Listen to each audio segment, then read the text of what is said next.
to make avocado and yogurt mask for hair. First of all, mash 1/2 ripe avocados until it is free of lumps.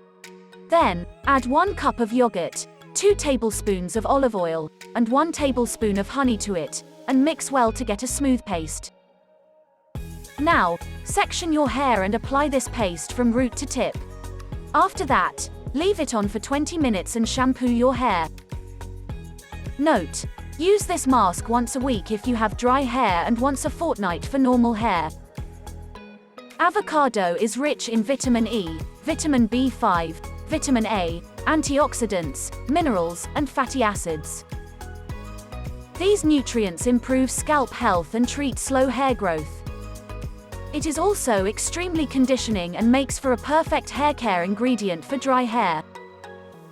For those suffering from hair fall, using yogurt for your hair can get rid of this problem. Yogurt helps unclog the hair follicles present in the scalp, which is responsible for hair fall. It makes the roots stronger and helps the follicles get the nourishment that it needs.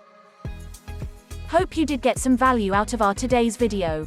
If you really did, hit subscribe button, press the bell icon in order to get regular updates from our channel.